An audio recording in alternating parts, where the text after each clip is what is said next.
Warangal police commissionerate పరిధిలోని జనగాం జిల్లాలో నూతనంగా ఏర్పాటు చేసిన భరోసా కేంద్రాన్ని తెలంగాణ రాష్ట్ర director general of police B Shivadhar Reddy ఆదివారం ప్రారంభించారు. ప్రారంభోత్సవ కార్యక్రమానికి విచ్చేసిన రాష్ట్ర డీజీపీకి కమిషనరేట్ అధికారులు పూలమొక్కతో స్వాగతం పలికారు. అనంతరం భరోసా కేంద్రం వద్ద ఏర్పాటు చేసిన శిలాఫలకాన్ని ఆవిష్కరించి నూతన భవనాన్ని ప్రారంభించారు. కేంద్రంలో బాధిత మహిళలు బాలికలకు సేవలందించేందుకు ఏర్పాటు చేసిన గదులు సదుపాయాలను పరిశీలించారు. ఈ సందర్భంగా డీజీపీ మాట్లాడుతూ మహిళలు మరియు బాలికలు లైంగిక వేధింపులు, గృహహింస వంటి ఘటనలకు గురైనప్పుడు పోలీస్ స్టేషన్లు, ఆసుపత్రులకు దూరంగా సురక్షితమైన విశ్వసనీయ వాతావరణంలో సమగ్ర సేవలు అందించేందుకు భరోసా కేంద్రాలను ఏర్పాటు చేస్తున్నామని తెలిపారు. రాష్ట్ర వ్యాప్తంగా కమిషనరేట్ మరియు జిల్లా కేంద్రాల్లో భరోసా కేంద్రాల స్థాపన ద్వారా బాధితులకు మానసిక పరామర్శ, పోలీస్ సహాయం, వైద్య సేవలు, న్యాయ సహాయం, సహాయ నిధి తదితర సేవలు ఒకే చాట అందుబాటులో ఉంటాయని పేర్కొన్నారు. మహిళల భద్రతే భరోసా కేంద్రాల ముఖ్య ఉద్దేశమని డీజీపీ తెలిపారు. జనగాం జిల్లాలో షీటీం విభాగం ప్రారంభించిన డీజీపీ మహిళలపై లైంగిక వేధింపులను అరికట్టేందుకు జనగాం పట్టణంలో నూతన షీటీం ఏర్పాటు చేయడమైందని డీజీపీ వెల్లడించారు. ఈ కార్యక్రమంలో జనగాం జిల్లా కలెక్టర్ సందీప్ కుమార్ జూ, west zone DCP Rajamahendra Nayak, east central zone డీసీపీలు అంకిత్ కుమార్, కవిత, ఏఎస్పీ శుభంతో పాటు వెస్ట్ జోన్ పరిధిలోని అధికారులు, సిబ్బంది పాల్గొన్నారు.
लक्ष्मीनारायणाभ्यां नमः, उमामहेश्वराभ्यां नमः, हिरण्यगर्भाभ्यां नमः, श्रीपुरन्दराभ्यां नमः.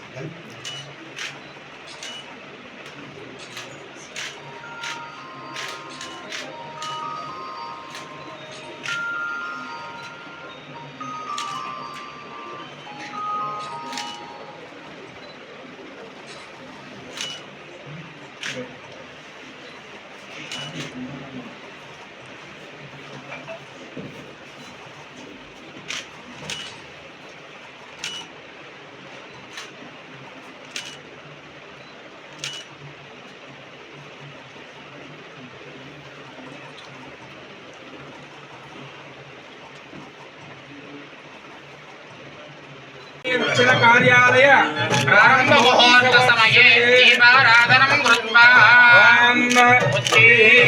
यस्य जातवेदो भद्रन्निर्जन्म पशुपश्च मह्यमावह जीवनं च दिशो दिशा मानवदिगं श्रीर्जातवेदिष्ठायां शुभदिष्ठाय सोमाय मंगलाय बुधाय च शुक्रशनिभ्यश्चाराहवे केतवे नमः ध्यायामि ध्यानं समर्पयामि आवाहयामि आसनं समर्पयामि आनंदकर्पूर मंगल नीराजन दीपानंदनं शुद्ध आचमनीयं समर्पयामि। जय बोलो गणेश महाराज की जय। लोक जगन्नाथ हनुमानस्य विघ्ना विघ्नराजो गणाधिपः दुर्गणाध्यक्ष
ఈరోజు జనగామలో భరోసా సెంటర్ ఒకటి, షీ టీమ్ ఫెసిలిటీ ఒకటి, 2 ఇనాగ్రేట్ చేసినాము.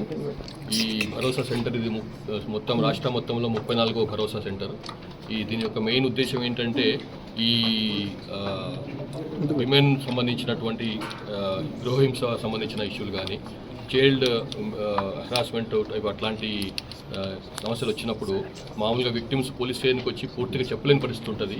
కొన్నిసార్లు పోలీస్ స్టేషన్లో ఉన్నటువంటి వాళ్ళకున్న పోలీస్ స్టేషన్లో ఉన్నటువంటి వాతావరణం వాళ్ళకి నచ్చకపోవచ్చు, లేకపోతే ఇంటిమిడియేట్ కావచ్చు ఆ వాతావరణంతో.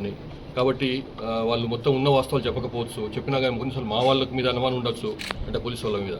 సో ఇవన్నీ ఉంటాయి. కాబట్టి ఒక సుమారు 10 ఏళ్ల కింద తెలంగాణ రాష్ట్రంలో భరోసా సెంటర్ను హైదరాబాద్లో మొదలుపెట్టినాము.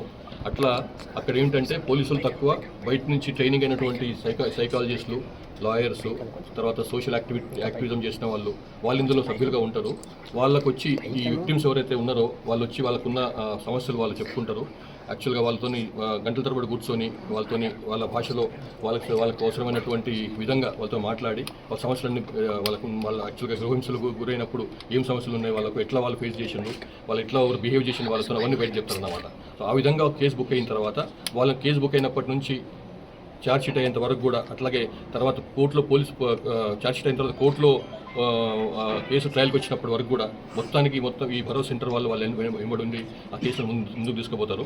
సో పోలీస్ స్టేషన్ యొక్క పాత్ర తక్కువ. ఛార్జ్ షీట్ వేసే వరకు, ఎఫ్ఐఆర్ బుక్ చేసే వరకు పోలీస్ స్టేషన్ పాత్ర ఉంటుంది. కానీ మిగతా విషయాల్లో మొత్తం వీళ్ళే చూస్తారు అనమాట. ఎందుకంటే వాళ్ళు ట్రైన్డ్ సైకాలజిస్ట్ కాబట్టి వాళ్ళకు వాళ్ళ ప్రోగ్రామ్ ఉద్దేశం ఏంటంటే రోడ్ల మీద లాస్ట్ 5-6 మంత్స్ చెప్తూనే ఉన్నాను నేను, రోడ్ల మీద జరిగేటువంటి యాక్సిడెంట్ల వలన ఎవ్రీ సంవత్సరం మన దగ్గర 8,000 మంది సుమారుగా మరణిస్తున్నారు.